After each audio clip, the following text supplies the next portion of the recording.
हम सॉरी, हमें परवेज हुद भाई साहब नहीं चाहिए जिन्होंने साइंस को हमेशा मजहब के खिलाफ एक टूल के तौर पर जानते हैं आज के वीडियो में कैसर अहमद राजा एक बार फिर से एक्सपोज हो गए हैं। कैसर अहमद राजा परवेज हुद भाई को लाशों पे अपना पॉइंट साबित करने के लिए तनकीद का निशाना बना रहे हैं, जबकि इसी बात को करते हुए कैसर अहमद राजा खुद लाशों पे जो खुद का अकीदा है उसको जब सामने रख रहे हैं तो वो गलत नहीं बल्कि उसको वो खुद सही कह रहे हैं। हम सॉरी, हमें परवेज हुद भाई साहब नहीं चाहिए जिन्होंने साइंस को हमेशा मजहब के खिलाफ एक टूल के तौर पर इस्तेमाल किया है, जिनमें इतनी भी इमोशनल इंटेलिजेंस नहीं है। वो कहते हैं कि 2005 के ज़लज़ले में शिकवा कर रहे हैं पाकिस्तानियों से कि पाकिस्तानी कितने जाहिल हैं। कि 2005 के ज़लज़ले में मैंने अपने कुछ स्टूडेंट्स को साथ लिया कि मैं लोगों को बताऊं कि ये खुदा की तरफ से नहीं आया है, ये तो ये वो सारा हेल्दी में हो गया, तुम लोगों ने इसको वैसे बना दिया, हम लोगों के बच्चे बन गए तरह तरह, लोगों की जिंदगियां तबाह हो चुकी, आप उसको इस्तेमाल करेंगे। वो इस्तेमाल करेंगे वो गलत है। वो कहते हैं ना खुदा की तरफ से नहीं आया, तो ये कहते हैं खुदा की तरफ से आया। 2 पॉइंट हो गए। एक उन्होंने कहा कि नहीं आया, इन्होंने कहा आया। इन्होंने कहा कि वो क्यों इस्तेमाल कर रहे हैं इस चीज़ को, लाशों को इस्तेमाल क्यों कर रहे हैं इस बात को बताने के लिए कि खुदा की तरफ से नहीं आया। तो ये क्या कर रहे हैं कि खुदा की तरफ से है? क्या फ़र्क है दोनों में? साइंस अपनी चीज़ें चेंज भी तो करता है ना वक्त के साथ साथ। कहीं से मिला दिया कि अगर कोई उसको नई चीज़ मिली है उसके बारे में, जब एक चीज़ है वो रिसर्च करके, ये तो नहीं है कि वो वहीं बस खत्म हो गई। अब फॉर एग्जांपल ग्रेविटी वाली बात है, साइंस ने कभी ये बात चेंज नहीं की क्योंकि ये बेसिक फंडामेंटल है। इसके ऊपर इतनी नई नई थ्योरीज बनी है, ग्रेविटी की बात है, ये और बहुत सारी चीज़ें, तो उसकी वजह से हमने एक और बेस बना ली है और वो भी सच साबित हो गई है, और उसके रेफरेंस के हमने ऊपर एक और बनाई है और वो भी सच साबित हुई है। तो इतना कोइंसिडेंस हो ही नहीं सकता, एक चीज़ नीचे गलत हो और वो ऊपर वाली सारी चीज़ें सही सही साबित होती रही। अब ग्रेविटी है, उसके ऊपर कोई सवाल हो ही नहीं सकता। कुछ ऐसी चीज़ें साइंस की हैं जो इमेच्योर होती हैं, उनके ऊपर बंदा कह सकता है कि ये आगे जाके चेंज हो सकती है, लेकिन कुछ ऐसी है जिसके ऊपर 10-12 थ्योरीज ऊपर और बन चुकी हैं। 10-12 तो मैंने ज़्यादा बोल दिए, 2-3 भी हो जाए तो वो काफ़ी है। वो भी एग्जैक्ट पिन पॉइंट जाके रिजल्ट दे रही है। सवाल ही नहीं पैदा होता कि जो नीचे वाली है वो गलत हो सकता है। आज के दौर में नहीं हो सकता, लेकिन आगे जाके भी नहीं होगा। आगे जाके भी नहीं हो सकता। इसकी रीजन ये है कि ग्रेविटी के रेफरेंस के ऊपर इतनी और थ्योरीज बनी हैं जिन थ्योरीज को हम आज सच एक होता है सच मान लेना, उनसे हमने रिजल्ट निकाले हैं, हमने जहाज उड़ाए हैं, हमने गाड़ियां चलाई हैं, सारा ग्रेविटी की वजह से हमने। अस्सलाम वालेकुम, उम्मीद है कि आप सब लोग लशपेश होंगे। Welcome to true reacts. आज हम आपके साथ कैसर अहमद राजा का ओरिजिनल, इनका अपना खुद का वीडियो देखने लगे, जिसमें कैसर अहमद राजा ने ये बात कही है कि हमें दूसरों को खुश करना छोड़ देना चाहिए और हमें अपनी जो टेरिटरी है, जो हमारी खुद की जो पहचान है, उसको हमें वापस से रिक्लेम करना चाहिए। इस हवाले से हम आपके साथ देखेंगे। ओरिजिनल वीडियो का लिंक डिस्क्रिप्शन में है, अगर आप सपोर्ट एंड सब्सक्राइब करना चाहते हैं आप कर सकते हैं। वीडियो फिर हम करते हैं स्टार्ट। हम सॉरी, हमें परवेज हुद भाई साहब नहीं चाहिए जिन्होंने साइंस को हमेशा मजहब के खिलाफ एक टूल के तौर पर इस्तेमाल किया है, जिनमें इतनी भी इमोशनल इंटेलिजेंस नहीं है। वो कहते हैं कि 2005 के ज़लज़ले में शिकवा कर रहे हैं पाकिस्तानियों से कि पाकिस्तानी कितने जाहिल हैं। कि 2005 के ज़लज़ले में मैंने अपने कुछ स्टूडेंट्स को साथ लिया कि मैं लोगों को बताऊं कि ये खुदा की तरफ से नहीं आया है, ये तो टेक्टोनिक प्लेट्स, ये वो सारा हेल्दी में हो गया, तुम लोगों ने इसको वैसे बना दिया है, हम लोगों के बच्चे बन गए तरह दबे हुए, लोगों की जिंदगियां तबाह हो चुकी, everything they knew had been taken away from them. तो आप उसको इस्तेमाल करेंगे मजहबी अकायद के खिलाफ। और शिकवा कर रहा है कि मेरे साथ कोई नहीं उठा, तो मेरा छोटा भाई है, वो एक दफ़ा वो इस्तेमाल करेंगे वो गलत है। वो कहते हैं ना कि खुदा की तरफ से नहीं आया, तो ये कहते हैं खुदा की तरफ से आया। 2 पॉइंट हो गए। एक उन्होंने कहा कि नहीं आया, इन्होंने कहा आया। इन्होंने कहा कि वो क्यों इस्तेमाल कर रहे हैं इस चीज़ को, लाशों को इस्तेमाल क्यों कर रहे हैं इस बात को बताने के लिए कि खुदा की तरफ से नहीं आया। तो ये क्या कर रहे हैं कि खुदा की तरफ से आया? क्या फ़र्क है दोनों में? ये तो इंटेलेक्चुअल लेवल है। एक और लड़के से उसकी लड़ाई होगी, दोनों छोटे थे, तो इसके पास वो शार्पनर जो होता है पेंसिल शार्प करने वाला, उसका ब्लेड था। तो मेरे भाई ने उसका नाक काटना शुरू कर दिया। वो फ़ोन भी उसका बह और सारा, और सब ने पकड़ के 2 एक लगा भी दी इसको कि क्या कर रहे हो। मेरे भाई का शिकवा पता है क्या था? यार एक तो मैं जैसे उसका नाक काटना चाह रहा था वैसे आपने काटने नहीं दिया, बस हमारे भी मुझे जाओ एक। चले वो बचा था, उसकी बात मानी जा सकती है, लेकिन परवेज हुद भाई, उनको शिकवा है कि यार मैं ज़लज़ले को इस्तेमाल करके लोगों के जो दीनी नज़रियात हैं कि ज़लज़ला अल्लाह ताला की तरफ से भी आ सकता है, मैं लोगों को इससे दूर करना चाह रहा था, किसी ने मेरा साथ भी नहीं दिया। We don't need these people, right? We have to reclaim Pakistan. We have to stand up. ये रिवाइवलिस्ट का मोटो है कुम फांजिर से, कुम फांजिर, खड़े हो जाओ, बता दो, पहुंचा दो, डरा दो। हम भी खड़े होना चाहते हैं इसलिए कि हमें पता है कि हम जिस रसूल सल्लल्लाहु अलैहि वसल्लम की पैरवी करते हैं उन्होंने सारे काम खड़े होके ही किए थे। ये कभी आपने सोचा है इस आयत से जो प्रीसीडिंग आयत है, अल्लाह ताला ने एक बड़ा पर्टिकुलर लफ्ज़ इस्तेमाल किया, या अय्यु अल मुदस्सिर। मुदस्सिर ही क्योंकि अल्लाह के रसूल सल्लल्लाहु अलैहि वसल्लम की पहचान ये थी कि हर वक्त वो कंबल या चादर ओढ़े रखते थे। क्या ये पहचान थी उनकी? नहीं। बल्कि अल्लाह ताला एक इस्तारा इस्तेमाल करके डीपर साइकोलॉजी में जा रहे हैं। ये जो चादर और कंबल होता है ये आराम का इस्तारा है, राहत, सुकून। अल्लाह कहते हैं कि ये सुकून की चादर को साइड पे रखें, खड़े हो जाए। बड़ा मिशन स्टार्ट, नबी खड़े, उम्मतियों का वक्त कि हम भी अपने इस आराम की चादर को छोड़ें और हम भी खड़े हो जाएं। ऑप्शन आपके पास दो है, मटीरियलिस्टिक ज़िंदगी की आपने बात की थी, ऑप्शन आपके पास दो, इट्स आइदर अपीजमेंट और रेक्लेमेशन। अपीजमेंट का मतलब यह है कि जो चीज़ आपको आपके दीन से नज़र आ रही है कि मिसमैच कर रही है, तो आप अपने दीन को मोड़ के उनको अपीज करना शुरू कर। गैस करें इस काम के मास्टर कौन है? जो गैस करेगा मैं वादे के तौर पे 5 मिनट पहले वही तकलीफ खत्म कर दूंगा। 5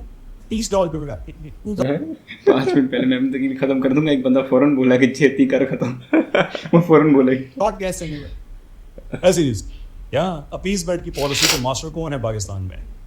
पाकिस्तान में इस वक्त नहीं है खैर जी। अच्छा एक काम करते हैं, मेरी ना आदत है सवाल जवाब की, जहाँ से आपको जवाब पता हो दे दिया करें, जहाँ से ना पता हो कह दिया करें हमें पता है, तो मुझे पता लग जाएगा। तो आप कह दें आपको पता है, आप यदि पता तो आपको है, लेकिन आदतन मैं फिर भी बताना चाहूँगा ये क्या मतलब है? अगर मुझे पता होगा तो आप मुझे बता दीजिए। वो तो उल्टी बात बोली ना, टोंट मारने के लिए। गांधी साहब जैसे आवाज़ भी आई थी, गांधी साहब मैं बड़े मसले में फंस गया हूँ। क्या हुआ बेटा? मेरे ऑफिस में मर्द औरतें काम करते हैं, आपस में हाथ मिलाते हैं, मैं क्या करूँ? मैं बड़ा सारा खुद को आउटकास्ट फील करता हूँ। गांधी साहब उसी वक्त अपना अपीजमेंट का सॉफ्टवेयर डाउनलोड करके कंप्यूटर ऑन करके बताएंगे वह बात यह है कि वो अल्लाह के रसूल सल्लल्लाहु अलैहि वसल्लम, उनके लिए ये बात या उनके लिए बात नहीं, हाथ मिलाया करो, यह मसला है। I am not making this up by the way, this is his official stance कि आम मर्द आम औरत आपस में हाथ मिला सकते हैं, कोई इशू नहीं। किसी ने कहा गांधी साहब मैं बड़े मसले में फंस गया हूँ, मेरे सारे दोस्तों ने कुत्ते रखे हुए हैं, पेट्स, मैं शिकारी कुत्तों की बात नहीं कर रहा, मैं रखवाली वाले कुत्तों की बात नहीं कर रहा, पेट्स, मैं क्या करूँ? गांधी साहब अगेन वही अपीजमेंट का सॉफ्टवेयर जब से ऑन किया, उन्होंने कहा वो सूरह मायदा में अल्लाह ने कहा नहीं कि अल्लाह की दी हुई अकल से तुम इनको सिखाते हो, हालांकि वो जिक्र हो रहा है शिकारी जानवरों का। उन्होंने फिट कर दिया, उनको पता जिसे मैंने बताना है से कौन सा जाके देखना है, उसको सिर्फ एक बंदा चाहिए जो कह दे कि बेटा जायज़ कि मैं किसी तरह से इस नाम भी ना छोड़ूं और उसको ऐसे मोल्ड कर दूं। अच्छा, वेस्टर्न सिविलाइजेशन तो उनके अपने माहिरीन के मुताबिक आखिरी सदी में उनका रूज का है, उसके बाद तो उन्होंने ख़त्म होना है। नेक्स्ट पे पता नहीं चाइनीज़ ऊपर आएंगे, कौन ऊपर आएंगे, तो फिर हम क्या करेंगे दीन के साथ? रिक्लेमेशन ये है कि भाई आपको अच्छा लगे या अच्छा ना लगे, हम बदतमीजी नहीं करेंगे, but my religion is there to be practised and it will be practised. आपका ओपिनियन डिफरेंट हो सकता है, we respect that, but we don't bend our rules just to appease you. ये है रेक्लेमेशन। अगर क्लैरिटी लेके आनी है तो ये इज्जत, ये गैरत, ये इंसान के अंदर फिर होनी चाहिए, सेल्फ रिस्पेक्ट।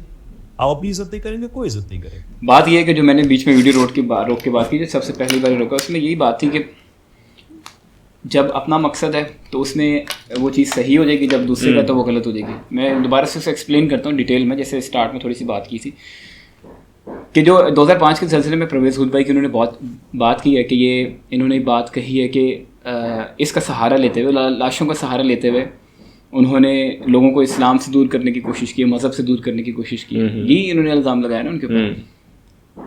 तो जो ये लोग करते हैं, ये कैसर अहमद राजा जैसे लोग, कि ये अल्लाह की तरफ से आया है, तो वो भी तो लाशों का सहारा लेके ये बात करते हैं ना। अगर एक बंदा कह रहा है कि ये टेक्टोनिक प्लेट्स हिलने की वजह से हुआ है, दूसरा बंदा कहता है कि नहीं नहीं ये खुदा की तरफ से आया, तो और फिर यहाँ तक बात ठीक है कि ये अलग अलग स्कूल ऑफ थॉट है, अलग अलग अकीदे हैं, एक अकीदा है, एक दूसरा वैसे रियलिटी है, तो अलग अलग चीज़ें हैं दोनों। तो जब इसके ऊपर एक बंदा ये कहने लग जाए कि वो वाला गलत कर रहा है, प्रॉब्लम यहाँ से स्टार्ट होती है कि दोनों लाशों का सहारा लेके अपने अपनी चीज़ों को सही साबित करने की कोशिश कर रहे हैं। एक परवेज़ हुद भाई का स्टांस है, एक इनका स्टांस है, ये कैसर अहमद राजा जैसे लोगों का, या जो बाकी लोग जो कहते हैं कि ये सारी चीज़ें खुदा की तरफ से, इसका सारा जो भी है।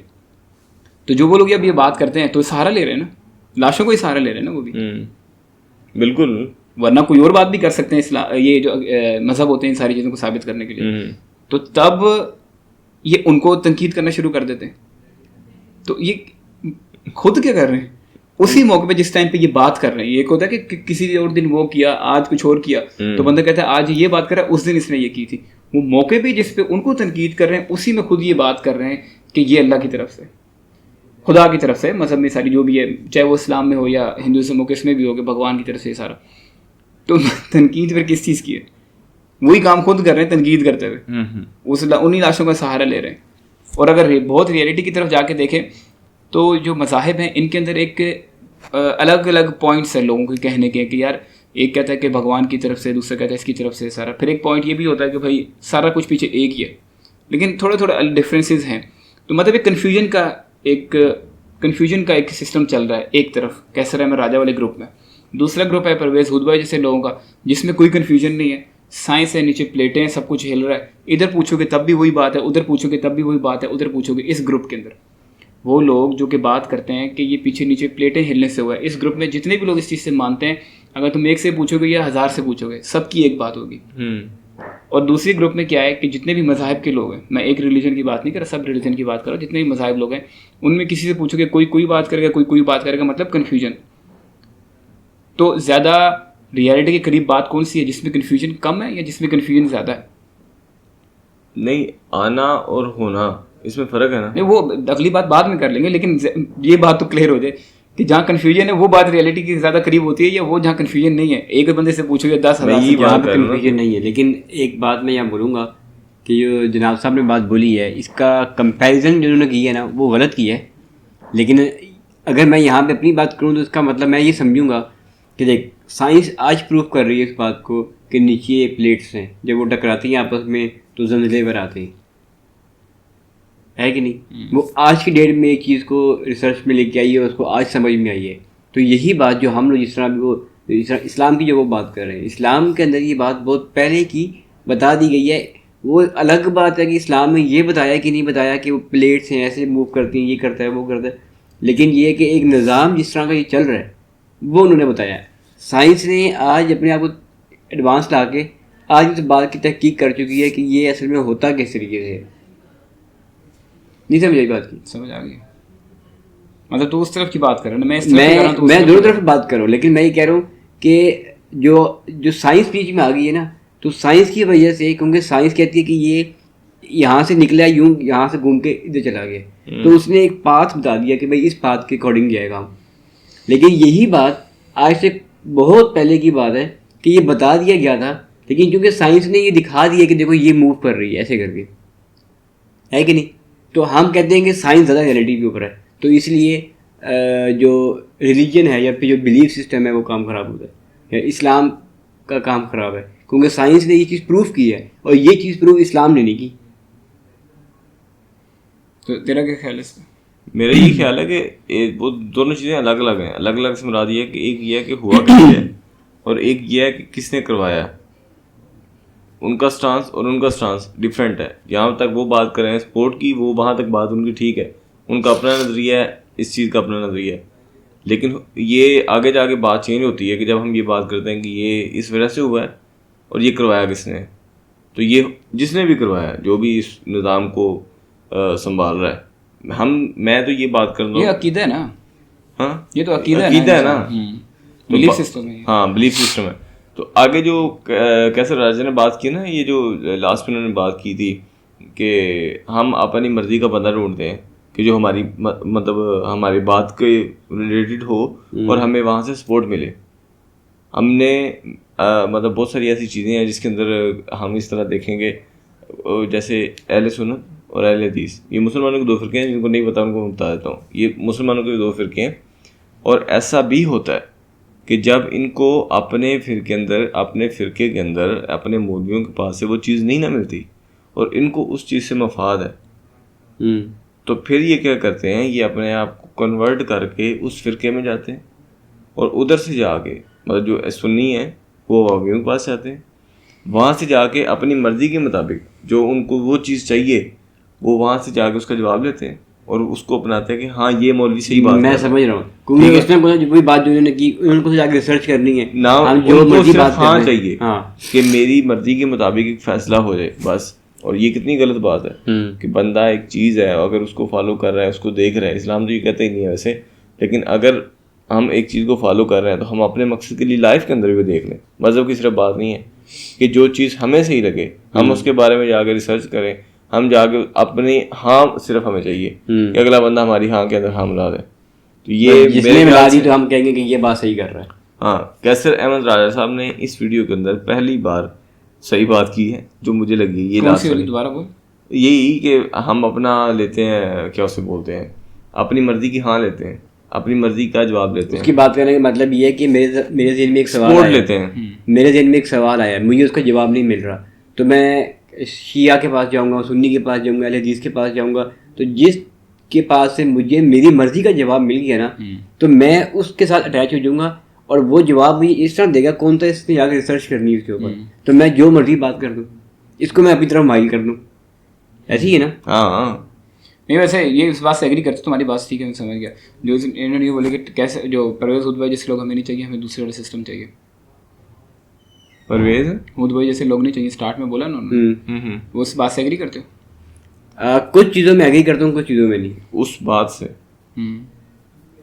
कुछ चीज़ों में एग्री करता हूँ, उस बात से इसकी पर्टिकुलर बात से हाँ नहीं। क्या नहीं? कि मुझे कुछ चीज़ें सही हैं, कुछ चीज़ें गलत हैं। गलत मतलब इस तरह के जो नहीं, कि ये तो डबल साइड पॉइंट होगा ना। बात ये है कि आप उनकी बात से एग्री करते हो या नहीं करते। नहीं करता इनकी बात से अच्छा और तू? मैं भी नहीं करता। नहीं करता मतलब क्या कह रहा है? उनको वो लोग हमें चाहिए परवेज हुद भाई जैसे? यार नहीं, वो 50% चाहिए, 50% नहीं चाहिए। हैं? तू ऐसे हिसाब लगा ले। तू क्या कहता है, चाहिए कि नहीं चाहिए? मैं तो कहता हूँ चाहिए। मतलब जो बंदा अभी तूने सवाल- कहा नहीं चाहिए, चलो अभी तूने बोला नहीं चाहिए। तूने कहा है मैं उनकी बात से एग्री करता हूँ, तो उन्होंने तो ये कहा था हमें नहीं चाहिए। मुझे समझ नहीं गया आपकी तूने बात। कहा मैं उनकी बात से एग्री करता हूँ, कैसर अहमद राजा उन्होंने ने ये ये कहा कि बोला हमें है नहीं चाहिए। कि हमें नहीं चाहिए, तूने कहा हाँ मैं इसकी बात से एग्री करता हूँ और इसकी बात के नहीं चाहिए।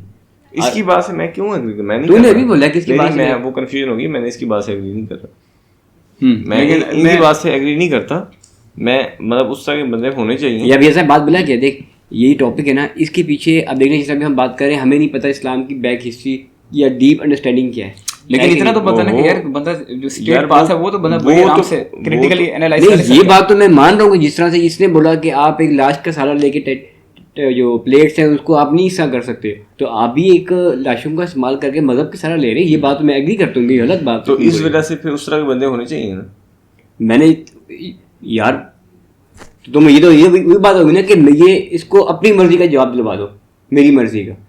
मैं ये कह रहा हूँ कि कुछ बातें इसकी सही हैं, तो वो बातें बता देना। जिस तरह अभी इसने ये बात बोली है कि आप मजहब का लाशों को सहारा लेके आप प्लेट्स को साबित करना चाह रहे हैं कि ऐसे ऐसे साइंस कहती है, तो आप भी तो यही काम कर रहे हैं ना। इस बात से मैं एग्री करता हूँ कि इसकी ये बात गलत है। नहीं ये गलत नहीं है, अगर कोई बंदा उसको लेके एग्जाम्पल को लेके कुछ चीज़ प्रूव कर रहा है तो वो गलत नहीं है।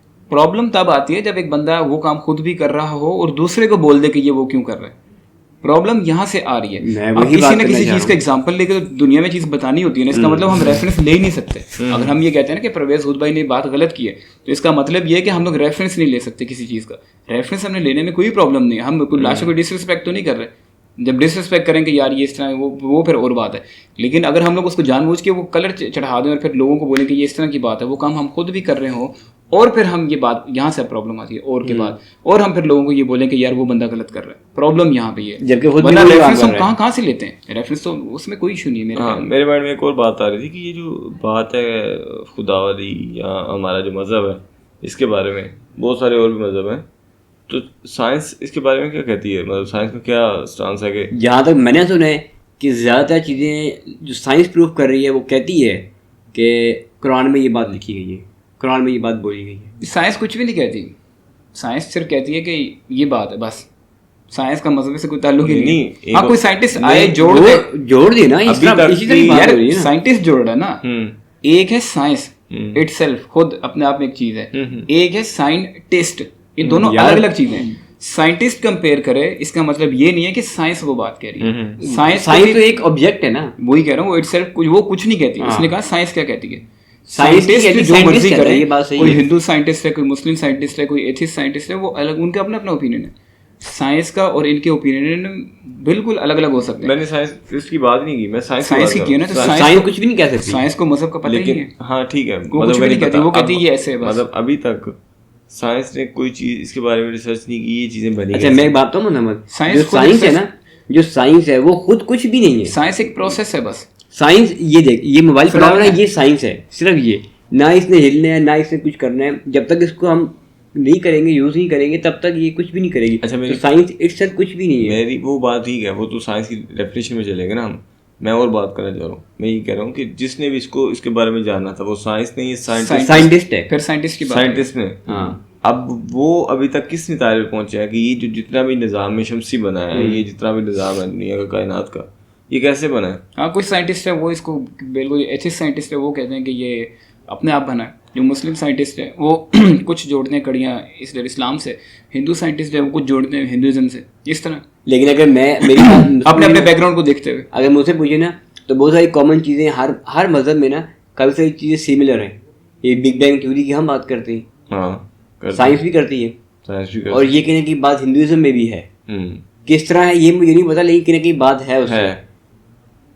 जिस तरह अब हम कहते हैं ना कि वो हजरत आदम अलैहिस्सलाम आए और अम्मा हवा आई, और सबसे पहली जो नस्ल वहाँ से शुरू हुई, इसी तरह की सेम कहानी हिंदुइज्म में भी है, लेकिन बंदों का डिफरेंस है। लेकिन साइंस इसके ऑपोजिट है ना। साइंस तो एवोल्यूशन की बात करती है। मैं एक वैसे बात कर रहा हूँ कि हिंदुइज्म और मुस्लिम में काफ़ी सारी सिमिलैरिटीज भी हैं। हाँ, लेकिन जैसे अब तूने ये बात बोली है, साइंस और रिलीजन में इख्तलाफात भी कितने। काफ़ी सारे रिलीजन है वो कहते हैं कि दो बंदों से चीज़ आगे चली है, लेकिन साइंस कहती है ऐसा नहीं है।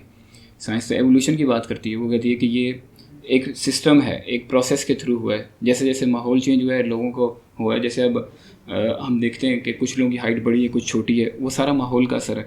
तो इसमें छोटा बड़ा, इसमें साइंस ये कहती है कि किसी का कोई किरदार नहीं है, माहौल का किरदार है बस। तो पहला बंदा कैसे आया दुनिया में? तो वो बंदा, साइंस बताती है ना कि लाइफ की एवोल्यूशन हुई है, बंदा आया ही नहीं है, बंदा नहीं आया पहले। साइंस की जब हम एनेक्स से देखते हैं, साइंस तो कुछ और बात करती है। साइंस कहती है कि लाइफ जन्म ली एक माहौल की वजह से आहिस्ता आहिस्ता, उसकी शक्ल बंदा नहीं था, कोई और थी। करते करते वो बंदर की शक्ल में बहुत आगे जाके बंदर से फिर इंसान बन गए। साइंस का ये पर्सपेक्टिव है सारा। लेकिन साइंस ये भी है ना, ये मैंने बहुत स्पीड में बताई है, उसका पूरी डिटेल है अंदर। डिटेल है, लेकिन मैं यहाँ पे एक बात करना चाहता हूँ कि साइंस अपनी चीज़ें चेंज भी तो करता है ना वक्त के साथ साथ। चेंज से मुराद ये है कि अगर कोई उसको नई चीज़ मिली है, उसके बारे में जब एक चीज़ है वो रिसर्च करके, ये तो नहीं कि वो वहीं बस खत्म हो गई है, हाँ। उसके आगे भी होती है। अब मिसाल के तौर पे कैसे हुआ? अभी ये चांद पे गए हैं लोग। एक है वो जो कुछ चेंज करती है, जो फंडामेंटल नहीं हो रहे होते। अब फॉर एग्जांपल ग्रेविटी वाली बात है, साइंस ने कभी ये बात चेंज नहीं की, क्योंकि ये बेसिक फंडामेंटल है। इसके ऊपर इतनी नई नई थ्योरीज बनी है। अब मुझे एक बात बता, एक बेस है, ये साइंस ने बताई है। जैसे अब ग्रेविटी की बात है, ये और बहुत सारी चीज़ें, तो उसकी वजह से हमने एक और बेस बना ली है, और वो भी सच साबित हो गई है। और उसके रेफरेंस के हमने ऊपर एक और बनाई है, और वो भी सच साबित हुई है। तो इतना कोइंसिडेंस हो ही नहीं सकता कि एक चीज़ नीचे गलत हो और वो ऊपर वाली सारी चीज़ें सही सही साबित होती रही। अब ग्रेविटी है, उसके ऊपर कोई सवाल हो ही नहीं सकता। कुछ ऐसी चीज़ें साइंस की हैं जो इमेच्योर होती हैं, उनके ऊपर बंदा कह सकता है कि ये आगे जाके चेंज हो सकती हैं। लेकिन कुछ ऐसी है जिसके ऊपर 10-12 थ्योरीज ऊपर और बन चुकी हैं। 10-12 तो मैंने ज़्यादा बोल दिए, 2-3 भी हो जाए तो वो काफ़ी हैं। 10-12 ऊपर और बन चुकी हैं, और वो भी एग्जैक्ट पिन पॉइंट जाके रिजल्ट दे रही हैं। तो ये सवाल ही नहीं पैदा होता कि जो नीचे वाली है वो गलत हो सकती है। तो इसका मतलब कि कुछ ऐसे फैक्ट साइंस ने बता दिए हैं जो चेंज हो ही नहीं सकते। तो वो साइंस का ही शुक्रगुजार होना चाहिए हम लोगों को, या साइंटिस्ट का होना चाहिए जिन्होंने ये सारे काम किए। ये बात है या नहीं है? ग्रेविटी के ऊपर कोई सवाल हो ही नहीं सकता, या हो सकता है? आज के दौर में नहीं हो सकता, लेकिन आगे जाके भी नहीं होगा। आगे जाके भी नहीं हो सकता। इसकी रीजन ये है कि ग्रेविटी के रेफरेंस के ऊपर इतनी और थ्योरीज बनी है, जिन थ्योरीज को हम आज सच एक होता है सच मान लेना, उनसे हमने रिजल्ट निकाले हैं, हमने जहाज उड़ाए हैं, हमने गाड़ियां चलाई, सारा ग्रेविटी की वजह से हमने किया है। अगर हमें ग्रेविटी की समझ ना होती तो हम जहाज उड़ा ही ना सकते। कैसे जहाज उड़ेगा, कैसे टर्न कैसे लेगा, सारा ग्रेविटी का कमाल है। और अगर ग्रेविटी झूठी है तो जहाज फिर कैसे चल रहा है? मतलब ये एक बहुत सिंपल और बेसिक एग्जांपल दी है। तो इस तरह ये सारी चीज़ें। तो चलिए हम थोड़ी सी आगे चले गए थे, लेकिन एक बात ये कि जिस तरह हम लोग अगर इस बात से इख्तलाफ करते हैं, मतलब ये बात है कि जिस तरह वो तूने कहा कि ये कहती है कि पहले ये जानवर था, फिर बंदर बना, फिर इंसान बना, इस पे में भी हो जाए, लेकिन ग्रेविटी वाली बात तो नहीं होगी। एवोल्यूशन पे भी उन्होंने पूरे सबूतों के साथ बताया हुआ है। जो पीछे रीढ़ की हड्डी के नीचे एंड पे है ना, वो एक देखते हो, ये मैंने अक्सर एग्जांपल दिया, ये भी साथ बैठा होता है, वो एक वहाँ पे हड्डी है, तो वो दुम है। हाँ वो दुम है, नहीं मेरे तो नहीं है। अभी नहीं है लेकिन वो हड्डी है, वो दुम है, दुम की हड्डी है, और वो बंदर से ही यहाँ इस तरफ। अच्छा हमारे सबसे क्लोज कौन है? बंदर दिखने में? हाँ नहीं यार अब्दुलमान बंदर है ना दिखने में, हरकतों में और सारी चीज़ों में, इंटेलिजेंस में, सारी इस तरह की चीज़ों में। तो हम मान सकते हैं कि वो हमारे किसी टाइम पे रिश्तेदार होंगे। अच्छा वैसे मैं यहाँ पे तेरी बात वो अपनी बात बाद में करी, लेकिन मान हाँ या ना में तो पहले जो एक बंदा बात कर रहा होता है ना, उसको करके फिर अपनी बात रख सकते हैं आगे, तो रखिए अपनी बात। और इसी तरह जो हमारा अंदर का बायोलॉजिकल सिस्टम है वो डड्डुओं से मिलता है। तो डड्डू किधर, बंदर किधर, हम किधर। जो बायोलॉजी है, जो बायोलॉजी के स्टूडेंट हैं, वो पहला एक्सपेरिमेंट किस पे स्टार्ट करते हैं? डड्डू पे करते हैं। क्यों करते हैं? क्योंकि उन्होंने आके ह्यूमन के आगे जाके, हम जो दूसरे है ना, यार मुझे उनका नाम ही भूल गया, जानवरों के डॉक्टर का मेरा दिमाग पता नहीं आजकल किधर है। जानवर के डॉक्टर, ये डंगर डॉक्टर जो होते हैं डंगर डॉक्टर वो बताना आप लोग कमेंट में, पता नहीं क्या हो गया। तो वो लोग जो है अगर करेंगे तो वो और तरह करेंगे, लेकिन वो डॉक्टर जो ह्यूमन के आगे जाके उन्होंने फील्ड चुननी है तो वो डड्डू से स्टार्ट करेंगे। बाकी भी डड्डू से करेंगे, ऐसा नहीं कि मतलब इनके लिए तो कंपलसरी है कि जिन्होंने ह्यूमन के लिए करना है उनका क्या जरूरत है कि उनको जाके कुत्ते से शुरू करने की, जब उनका वो काम ही नहीं है।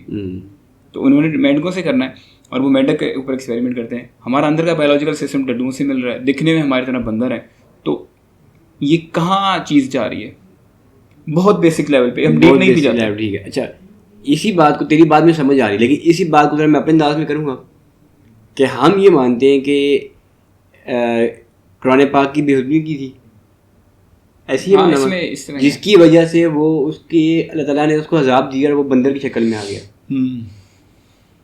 इसी तरह जो डड्डुओं का सिस्टम है वो हमारे अंदर के सिस्टम से मैच करता है। तो वो लाजमी तो नहीं ना कि डड्डू से हम बने, हमसे डड्डू भी तो बन सकते हैं ना उस तरह। हाँ वो कुछ भी हो सकता है कि नहीं, लेकिन जिस तरह अभी है हमसे आगे डड्डू तो नहीं बना ना। मैं वैसे बात कर रहा हूं। डड्डू की फैमिली और हमारी फैमिली पीछे एक ही थी, बहन भाई थे सारे, तो चेंज हो गए इस तरह हो गए आगे जाके। लेकिन देखना इसमें फर्क आ रहा है ना, तू कह रहा है कि पहले बंदर थे। अंदरूनी सिस्टम की बात हो रही है, वो बैरूनी सिस्टम की बात मैं समझ आ रही है मेरे को, अंदरूनी हो बैरूनी हो, लेकिन तो बात ये है कि अब देख रहे हैं डड्डू की चाल किस तरह की है, वो चलता किस तरह है। यहाँ तो फिर अगर वो छोटा है तो फिर हमारी तरह चलता है। नहीं ना, वो अगर ये बात है कि हमारी तरह चलेगा तो जो जानवर हमारी तरह चलेगा फिर हम मान लेंगे। कौन सा चलता है? बंदर चलता नहीं है। एक मिनट रुकना, जो हमारी तरह चलेगा चलता है यार, क्या हो गया? हमारी तरह नहीं चलता। अगर हमारी तरह कोई चलेगा तो ये तो कोई ना रेफरेंस पॉइंट हुआ ना कि जो हमारी तरह चलेगा, बाकी बातें हम छोड़ देंगे। नहीं, जो सिर्फ हमारी तरह चलेगा उसको हम लेंगे। मेरा कहने का मतलब ये है कि कुछ अभी तो ये सिर्फ एक मेंढक सामने आई है ना कि उसका अंदरूनी सिस्टम इंसान के साथ मिलता है, मैच होता है। इसके अलावा भी हो सकते हैं कोई और हो। जा डड्डू मदीना लूडो खेलना नहीं वैसे मेरी बात ये थी कि जिसे तूने पहले बंदर से इंसान को रिलेट किया, इस तरह मैं इस तरह जो, लेकिन ये जो बंदर वाला मामला है ये तो कुरान पाक के अंदर, मतलब जो हदीस है या हिस्ट्री इस्लाम की, उसके अंदर तो ये बात है कि इंसानों से बंदर बने। हाँ ठीक है, तो साइंस ने आज ये बात की है कि इंसानों से बंदर बने, तो ये दोनों बंदर से इंसान बने और बंदर से इंसान बने, तो ये दोनों डिफरेंट है। पहले इंसान से बंदर और उधर उस साइड पे बंदर से इंसान। अब फिर यही पीछे के बंदे को नॉलेज नहीं है इस हिसाब का। ये है छोटी छोटी इस तरह की बातें। चलो हम थोड़ा दूसरी तरफ चले थे। मेन बात यह है कि तुम लोग अगर ये बात सोचते हैं या आप लोगों में से कोई बंदा ये बात सोचता है कि परवेज हुद भाई जैसे लोग नहीं चाहिए, तो बात वापस उस टॉपिक पे आते हैं कि अगर नहीं चाहिए तो अब्दुलरमान ने भी बता दिया, मैं तो कहता हूँ कि चाहिए। अब्दुलरमान ने अपना पॉइंट बताया, मोहम्मद कुछ जगहों पे चाहिए, कुछ जगहों पे नहीं चाहिए। चाहिए परवेज हुद भाई जैसे लोग हमारी सोसाइटी में चाहिए या नहीं चाहिए? हाँ या ना? चाहिए। हाँ चाहिए। तो आप लोगों का क्या है उस हवाले से बताइएगा। लेकिन क्यों बात चाहिए? असल में ये बस हमें दिलकार चाहिए। बात असल में यह है कि अगर हमें नहीं चाहिए ना, मैं बड़ी अजीब सी बात करने लगा हूँ लेकिन उनकी डिसरिस्पेक्ट है, लेकिन मेरा मकसद डिसरिस्पेक्ट करना नहीं है।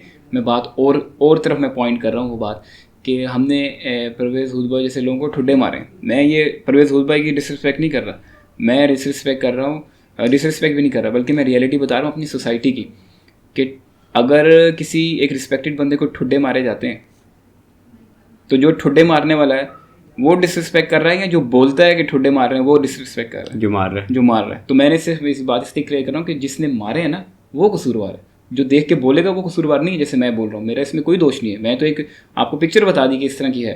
तो जो हमारी सोसाइटी ने जो ठुड्डे मारे हैं इस तरह के इंटेलेक्चुअल लोगों को, हाँ हमारी सोसाइटी ने जो ठुड्डे मारे हैं, तो इसमें हमने नताइज अपने देख लिए। ये मैं नहीं कहता कि हमें चाहिए। हमारी सोसाइटी जहाँ पहुँच गई है हम ये मानते हैं ना ठुड्डे मारे, माने तो ठुड्डे मारे हैं, तो अब हमारी सोसाइटी कहाँ खड़ी है? तो ये रिजल्ट अपने आप में बताता है कि हमें इस तरह के लोगों की ज़रूरत है या नहीं है, या अगर इसको हम इस तरह ना भी करें, परवेज़ भाई को हम 2 मिनट छोड़ देते हैं, जो लोग लीड कर रहे हैं क्या उनकी हमें ज़रूरत है? और इसको प्योरीफाई और फाइनेस्ट कर देते हैं। जो लोग लीड कर रहे हैं आज तक उसका रिजल्ट कहाँ पहुँचे हैं? तो उन्होंने लीड करके कहाँ पहुँचाया?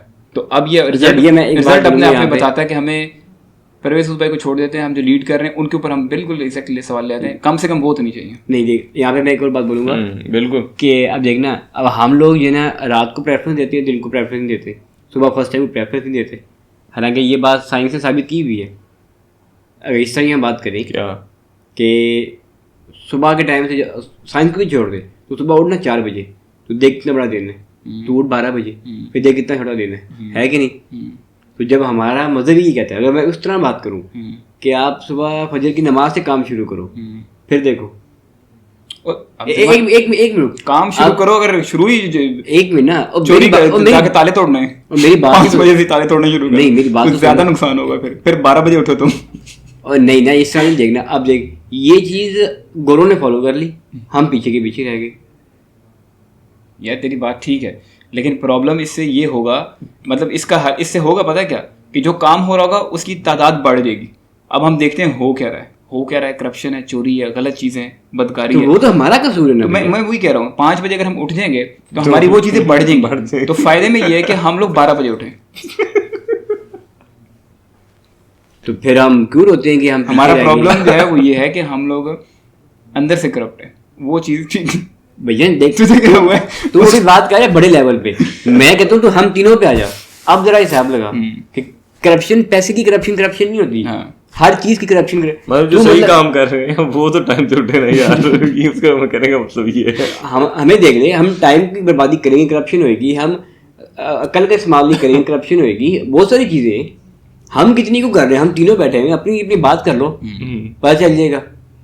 छोड़ तो जो बड़े बड़े जो ऑफिशियल ने करतूत घोले। अगर हम इसको देखेंगे ना कि करप्शन कोई कर नहीं रहा, ये गलत है। किसी कोई मॉरल करप्शन करता है, कोई पैसे की करप्शन करता है, इस तरह की सारी चीजें चलती हैं।